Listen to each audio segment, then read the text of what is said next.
በተክለ ሃይማኖት ልደት ባሕርም ማር ሆነች፣ ባሕርም ወተት ሆነች። ተክለ ሃይማኖትን ጠርቶ ውሃውን ቢጠጡት ወተት፣ ውሃውን ቢጠጡት ማር። እንዴኳን ተመልከቱ። አንድ የጠንቋይ ልጅ ነበረ። ያ የጠንቋይ ልጅ የአቡነ ተክለ ሃይማኖትን ደቀ መዝሙር አገኘው። አንተ ምን ትጠጣላችሁ አለው። ጠላ ብንፈልግ ጠላ፣ ወተት ብንፈልግ ወተት አለ። የአቡነ ተክለ ሃይማኖት ደቀ መዝሙር። አሁን የመጣ ታጠጡኛላችሁ? አዎ። ምን ታገኛላችሁ? እሱን አባቴ ነው የሚያውቅ አለው። ከዚያ በኋላ በልና እንዲህ ሲለው አይ ነገ ነው የምመጣ ድንገት የበላችሁኝ እንደሆነ አለ። እንዴት እናንተ ሰው ትበላላችሁ? እንዲህ አለ። ኧረ አልበላም። እንግዲያስ እኛማ አልበላው አለ።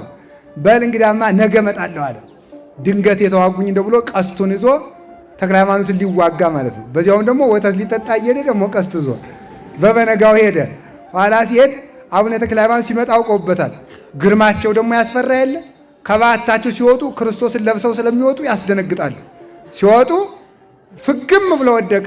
ቀስቱ በዚያ ያላወቁ መስለው እንዳይደነግጥ ምን ሆነ ነው ልጅ አይዞ አይዞ ብለው አነሱት። ኋላ ተመልከቱ ምንድነው የምትፈልገው አሉ። ጠላ አለ። ውሃውን ተመልከቱ። ውሃውን ቀዳ አሉት ደቀ መዝሙራቸው። ውሃውን ቀዳ፣ አማተቡበት፣ ጠላ ሆነ። ጠጣ አሉት። አይ መድኃኒት ቢሰጡኝስ መጀመሪያ ተማሪዎት ይቅመስልኝ አላቸው። ዓርብ ጠዋት ነው ቅመስለት አሉ። አይ በዓርብ አባቴ ያላቸው ልጄ ከጾምማ ፍቅር አይበልጥም ቅመስለት አሉ። ያ እኮ ያላመነው ሰውዬ እንዲመለስ ብለው ነው እንዲጠጣ ብለው ደግሞ በጾሙ ፍቅር ይበልጣል እያላችሁ ብሎ አሏችሁ ደግሞ። ከዚያ ተመልከቱ ምን አደረጉ። ከዚያ ቀመሰ፣ ጠጣ።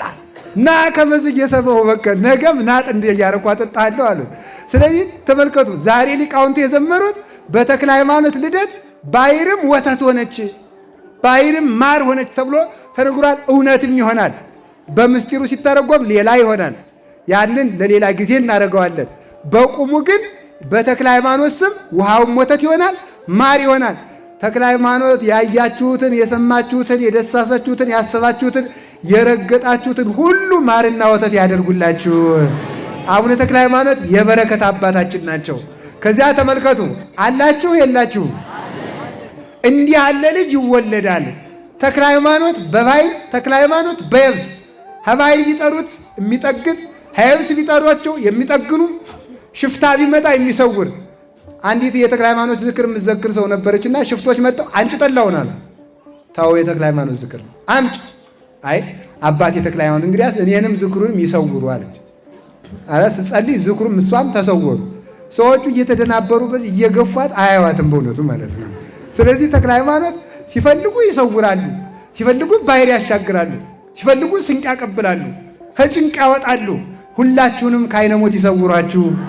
እንዲህ ብለው ሲኖሩ ታኅሳስ 29 ቀን በጽንስ ይሄ የተተረጎመላቸው ፀሐይ ዓለም ብርሃነ ዓለም ሐዲስ ሐዋርያ አባታችን ብሩህ ተክለ ሃይማኖት ዛሬ ታኅሳስ 24 ቀን ለኢትዮጵያ ብርሃን ተወለዱላት።